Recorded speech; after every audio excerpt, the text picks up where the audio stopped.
Before Chris teaches today, I'd invite you to turn to Psalm 16. Highly encourage you to bring one of these, or at least have it on your phone. Some have the text in front of you. We do a good job of having it on the screen behind us, but having it in front of you lets you be a little more dialed in. Also, we do provide notes for you, a place to take notes as well. Take advantage of that too. Psalm 16 will be our scripture text today. Would you follow along with me as I read out loud here together? Preserve me, O God, for in you I take refuge. I say to the Lord, you are my Lord. I have no good apart from you. As for the saints in the land, they are the excellent ones, in whom is all my delight. The sorrows of those who run after another God shall multiply. Their drink offerings of blood I will not pour out, or take their names on my lips. The Lord is my chosen portion and my cup. You hold my lot. The lines have fallen for me in pleasant places. Indeed, I have a beautiful inheritance. I bless the Lord who gives me counsel. In the night also my heart instructs me. I have set the Lord always before me. Because he is at my right hand, I shall not be shaken. Therefore my heart is glad, and my whole being rejoices. My flesh also dwells secure. For you will not abandon my soul to Sheol, or let your Holy One see corruption. You make known to me the path of life. In your presence there is fullness of joy, and at your right hand there are pleasures forevermore. May the Lord add his blessing to the reading of his word. Chris.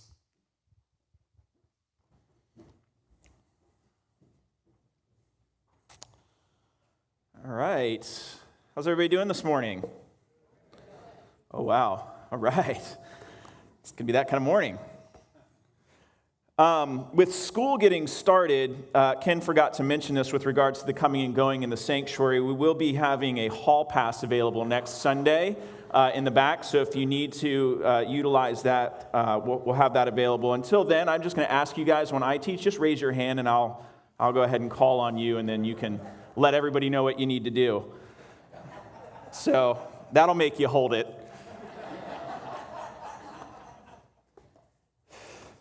Psalm 16, moving through our time together in the Psalms, our Summer in the Psalms series, and it's a privilege to stand up here and to share God's Word with you guys.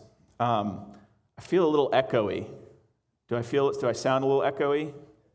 I asked him to give me a little more bass in my voice, you know. I really want that Sean Connery feel, but I think I got echo instead.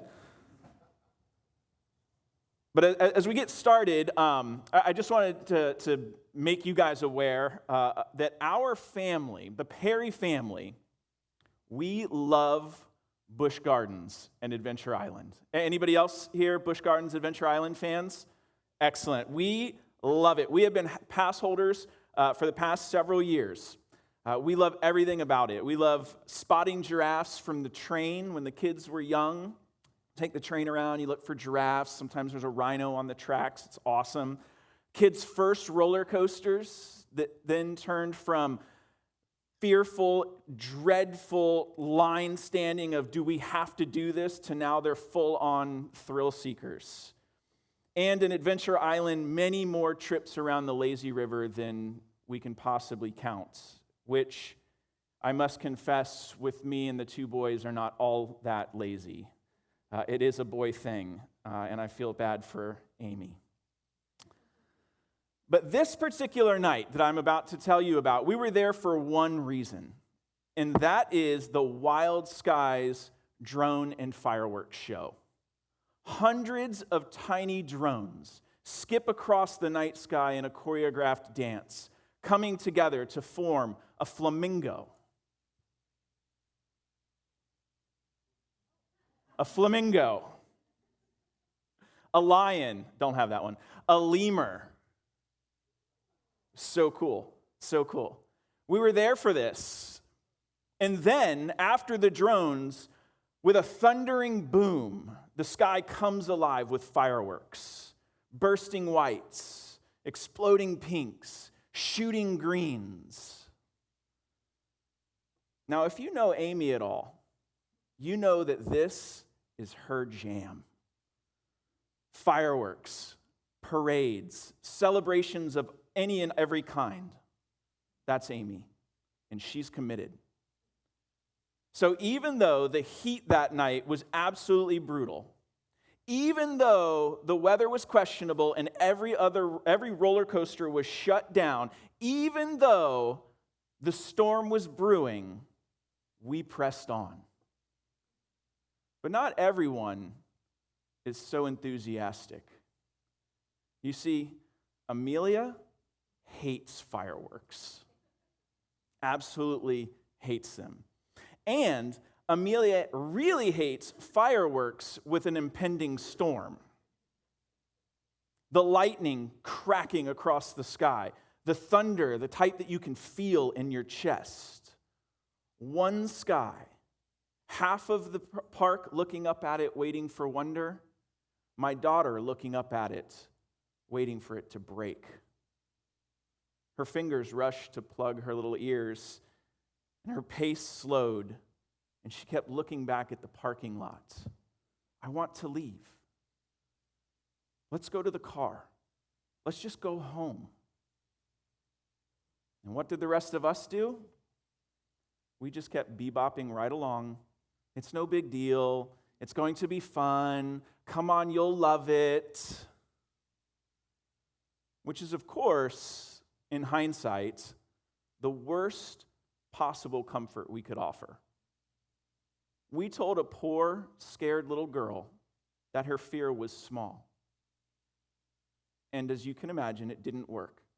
It never does. And what I want you to notice is what Amelia was after that night. Because at some point, it's what we're all after. Amelia wanted a refuge, a place to go, protection from the thing that was frightening her. In Hebrew, the word is chasa. We saw it back in Psalm 11 at the start of the series. It's not an abstract word. It's a picture. It's ducking for cover under something. It's scrambling into the cleft of a rock. It's a chick disappearing under its mother's wing. Chasa, to make refuge. And here it is again in Psalm 16, verse 1. Same word, same instinct. Whole different story. Because here's the thing about the refuge Amelia wanted. It was a way out. A way out. The car that she wanted to run to meant safety because it was somewhere else. Away from the storm. Away from the clattering sky. Now, I'd be willing to bet that nobody in this room, sans Amelia, is likely losing sleep over fireworks. But you know what your storm is. Some of you drove here with it in the front seat this morning, sitting next to you. I wrote that and didn't realize as I was saying it, take that as you will. In my mind, it went differently. The storm may have been something more, or should I say, less human. Maybe it's the scan results. Or perhaps the marriage that's gone quiet. Or the kid who doesn't return your calls. The thing you're afraid to say out loud, even in a safe space. And you feel the pull toward the car. You feel the pull away from the trauma and the danger and the tragedy. Because that's what refuge means to most of us, a way out. But that's not what the psalmist has in the text. And I know we read it already, but I want you to hear what the psalmist has in his own words. And I want you to sit and just listen. Don't try to analyze the text. Don't take notes. Just listen in the same way that you'd listen to a song you may have never heard. Trying to just hear it. Psalm 16, one more time. Preserve me, O God, for in you I take refuge. I say to the Lord, you are my Lord. I have no good apart from you. As for the saints in the land, they are the excellent ones, in whom is all my delight. The sorrows of those who run after another god shall multiply. Their drink offerings of blood I will not pour out, or take their names on my lips. The Lord is my chosen portion and my cup. You hold my lot. The lines have fallen for me in pleasant places. Indeed, I have a beautiful inheritance. I bless the Lord, who gives me counsel. In the night, my heart also instructs me. I have set the Lord always before me. Because he is at my right hand, I shall not be shaken. Therefore, my heart is glad, and my whole being rejoices. My flesh also dwells secure. For you will not abandon my soul to Sheol, or let your Holy One see corruption. You make known to me the path of life. In your presence there is fullness of joy. At your right hand are pleasures forevermore.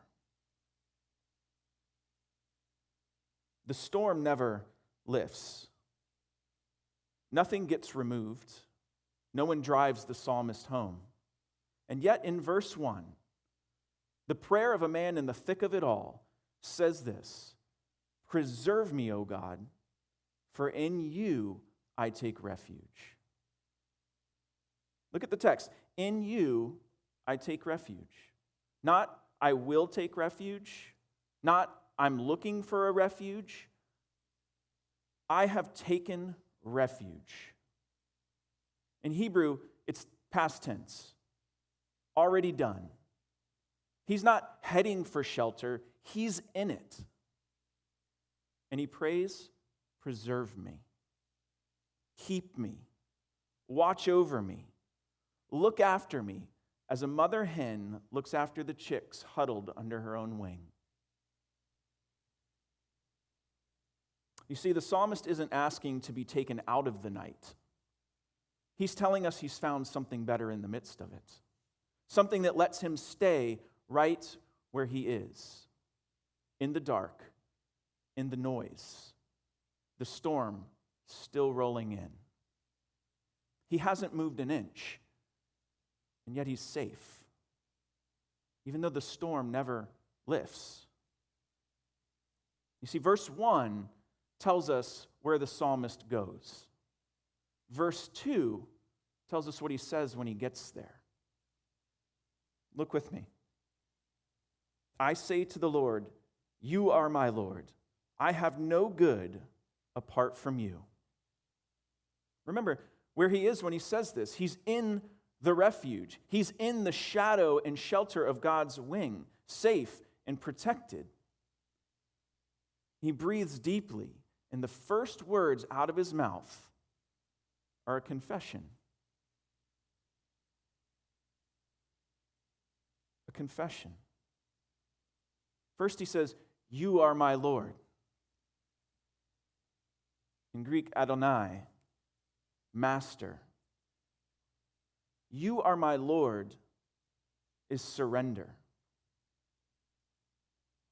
Surrender.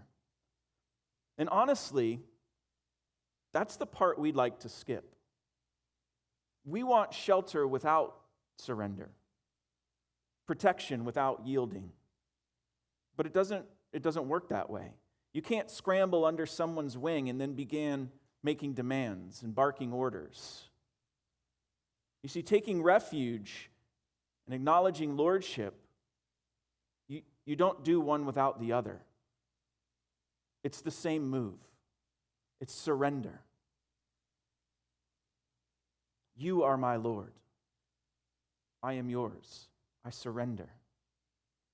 Second, he says, and this one is surprising, I have no good apart from you. Consider Amelia again. If I had taken her to the car and driven her home, she would have been safe, genuinely safe, right? Away from what frightened her, and away from every person who loves her. That's what the refuge of escape gets you. Safe and sure and sitting all by yourself. But God isn't a refuge one escapes to. He's a refuge that travels with you into the room where they read those scan results, into the marriage that's gone quiet, into the silence when the phone doesn't ring. You see, real refuge, the refuge the psalmist has, isn't a place that you run off to. It's a person who draws near. We'll see him again in verse 8, standing right there at the psalmist's side, present. And that's the real treasure. Every good thing he could ever want, safety, guidance, life, the future, it's not out there. It's in here. It came with the refuge. It came with the person. The psalmist says, I have no good apart from you. I have no good apart from you. And then he begins to look around. And in verse 3, what's the first thing that the psalmist sees when gazing out from the refuge? He sees people. The ones who scurried under the same wing as him, who are in the same shelter. He calls them excellent ones, saints whom he admires and takes great delight in. You see, the car would have had an empty seat. This refuge is full. But then in verse 4, he notices that there are others out there. There are the ones still running to some other refuge, some other God. And look what happens to them. The sorrows of those who run after another God shall multiply. Racing to a way out isn't free. It costs you, and it keeps costing. Because every other refuge other than God, every other refuge asks you to give something up, to pour something out. Some here even pour out blood. This refuge, the one the psalmist finds in God, this one pours something in. Because as he looks out on nearby hills, life is being drained. But verse 5, the Lord is my chosen portion and my cup. You hold my lot. Verse 5, Yahweh is filling it up. The creator and sustainer of life. He's the one doing the pouring. He's filling up the psalmist's cup. And those taking refuge in him, the excellent ones, the psalmist, God is not shy or stingy with his wine of goodness. And so the psalmist drinks deeply of Yahweh's blessing, a cup overflowing, filled past the brim, more than he can hold. But then the shadow of God's wing shifts just a little bit. And in the moonlight of verse 6, he sees a field. But there's something striking about this plot of land that he notices. You see, a long time ago, God brought the people of Israel into the promised land. And during that time, they divided the land up by tribes. Lines were drawn, boundaries were marked, stakes were driven at the corners. Every tribe marched out to his territory and stood on it. This is ours. This is where our name lives. Every tribe except one, the tribe of Levi. His tribe got nothing. No plot of land, no borders, no field to stand on. Only a peculiar word from God. In Numbers chapter 18, verse 20, the last sentence of the verse, this is what God says to the tribe of Levi. I am your portion and your inheritance among the people of Israel. Again, God looks the tribe of Israel in the eyes and says, I am your portion and your inheritance among the people of Israel. Now, to be honest, to our ears, that sounds like a better deal, right? I mean, who doesn't want the Lord as their portion and inheritance? To our ears, our modern ears, we're like, yeah, obviously, Levi got the better. But that's because when we hear inheritance, we don't think like they thought. We don't imagine what their life was. We think money and stocks and businesses and things handed over. When they hear the word inheritance, when they heard the word inheritance, they thought dirt, literal dirt. Because in their time, land was their food. It was their income. It was their security. It was their name. No land, on the other hand, meant poor.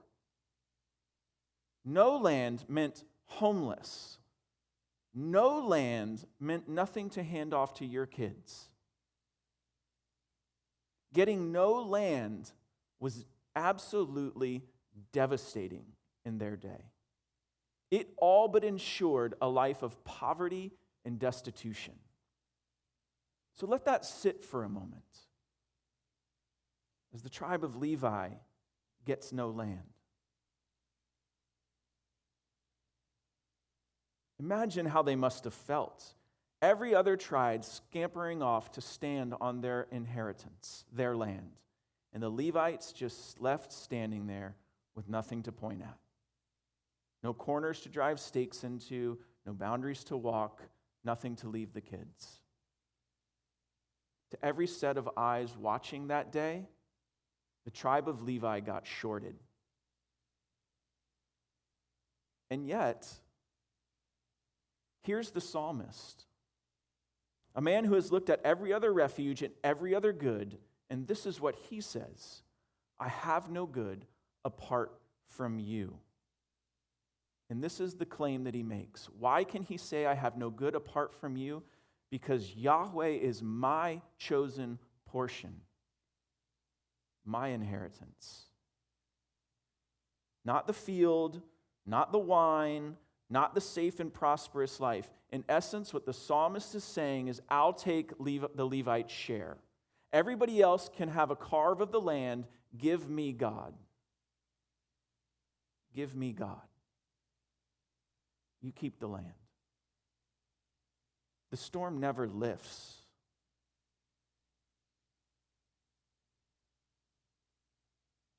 Remember the night that terrified Amelia so much? The fireworks and the thunder, the dread and the danger she must have felt. Now let's look at verse 7 real quick. It's in the same night that the psalmist says this: I bless the Lord who gives me counsel. In the night also my heart instructs me. He considers the counsel he's received from Yahweh. You see, Amelia looked up at the night sky and she shook with fear. When the psalmist looked up at the night sky, he found wisdom and guidance. Amelia wanted to flee and get away. The psalmist drops to his knees, raises his hands, and begins to worship, saying, I bless the Lord. One sky, same darkness, different meaning. All through the night, reflection, contemplation, wisdom, guidance, connecting with the Lord in the dark, in the hours when the rest of us are sound asleep. That's when God stirs the psalmist's heart.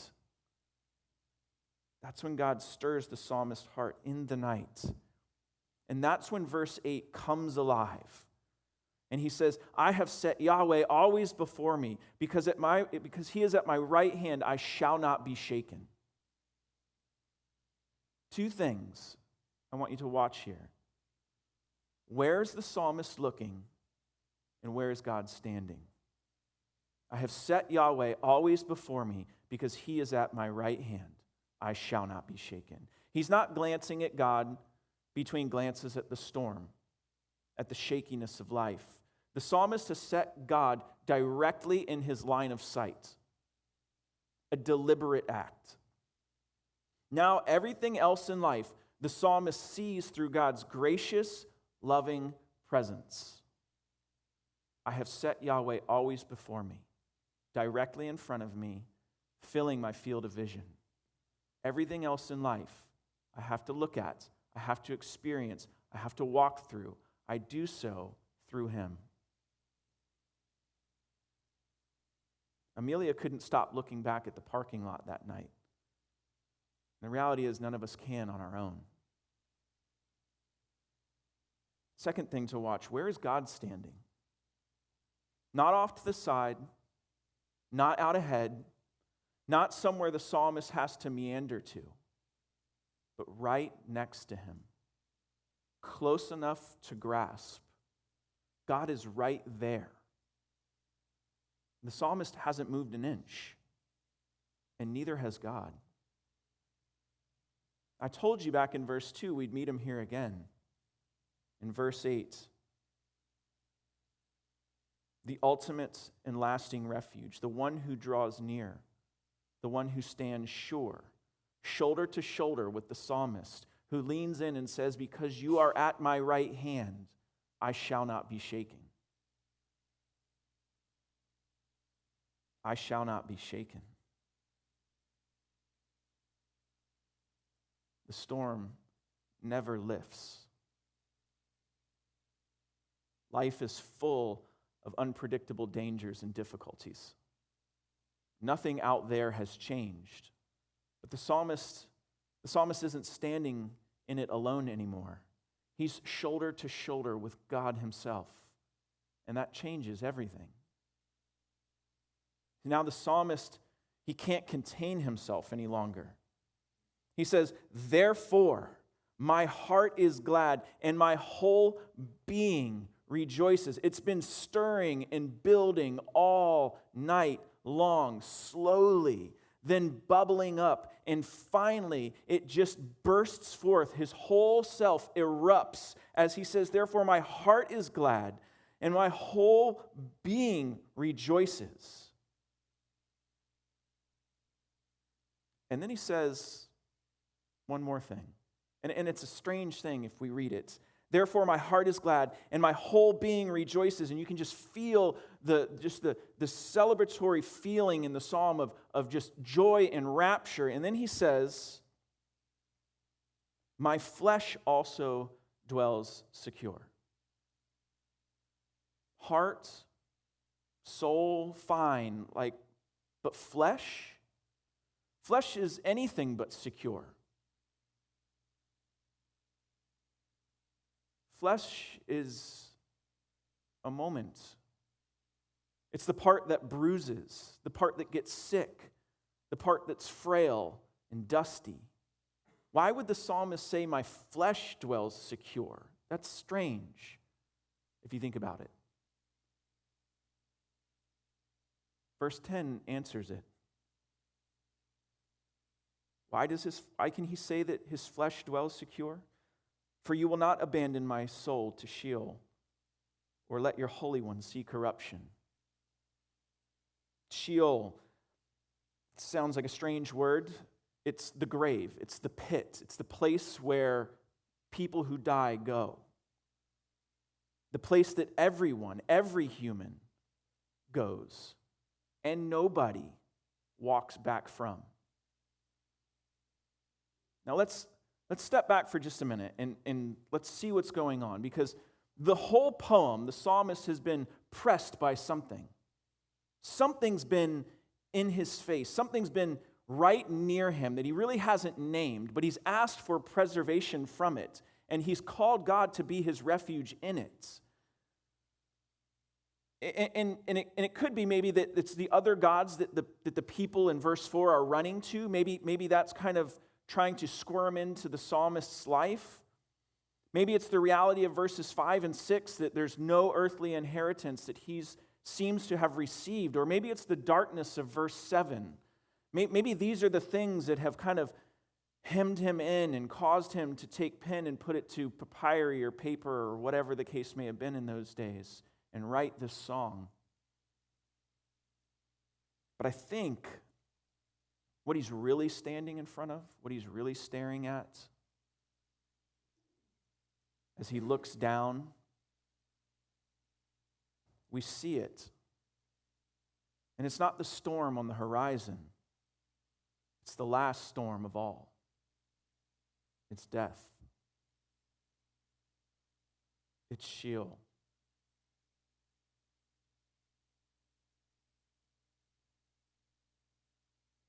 And as it's there at his toes and he's looking at it, he speaks quietly, but confidently. And he says the same thing that he's been saying since verse 1. Yahweh, you are my refuge. You see, there's no way around the grave. No verse that we've read that says the doors to Sheol get closed. No one walking the psalmist to the car and driving him home. He looks directly in the pit, into the darkness, into the abyss, and he says, you will not abandon me. In it, all the way down, and God is still shoulder to shoulder with him. The storm never lifts. Then 1,000 years later, standing in a crowded Jerusalem square, the Apostle Peter reads this same verse out loud. And he gestures out past the crowd, saying, David's tomb. For a brief second, David was shorthand for the Psalms. David's tomb, it's right around the corner. And guess what? He's still in it. This verse, this song, it was never about him. It was never about the psalmist. He saw someone farther out, a man like David, but not like David. A king, but even more. He saw the one who stood at the mouth of the grave, and he stepped in. He went all the way down into the dark. And then, what nobody walks back from, he did. Jesus came back up out of the grave, out of Sheol, out of the pit. And he offers the same way up to anyone who would take refuge in him. He alone is the reason that anyone who takes refuge in God can stand staring at the pit, proclaim with boldness, my flesh dwells secure, and be right.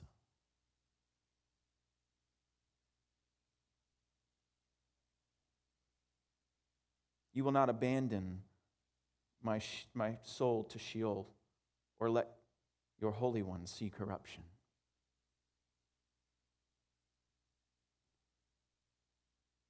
Music began to play, and the drones lifted. Amelia sat feet up in the chair next to me with noise-canceling earbuds. I think we have a picture of it. It's a face of sheer terror.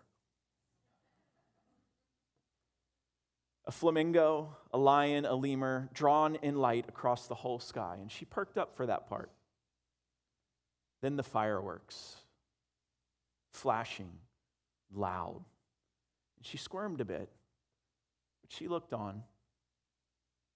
Nothing changed about the sky. Same thunder in the background, same explosions, same night. The only thing that changed was where Amelia was sitting. Not in the car, but between her mother and me, shoulder to shoulder, the whole show. That's verse 11. You make known to me the path of life. In your presence, there is fullness of joy. At your right hand are pleasures forevermore. Not the absence of a storm, not a way out of the night. Presence. God's very real, personal presence. Right there, at your right hand, close enough to grasp. Where he's been since verse 1. He hasn't moved an inch. The storm never lifts. And yet,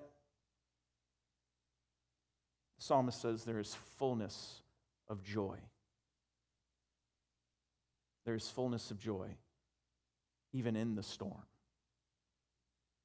Because God is our refuge.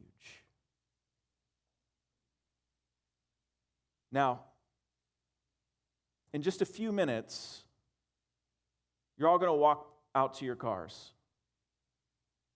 And some of you are going to find out what Amelia would have found out that night. That even in the car, the storm is still there. It's still night. It's the same scan readings, the same quiet marriage, the same phone that doesn't ring. The car would never fix that, nor is that the promise of this psalm. But here's the truth. Here's the truth. Whatever your storm is, however long the night lasts, God will be there with you, shoulder to shoulder, all the way down into the deepest, darkest pit, if it comes to that. Because He alone is your ultimate and lasting refuge.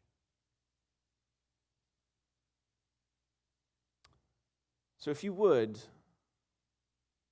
I'd like to read together verse 11 as a closing prayer.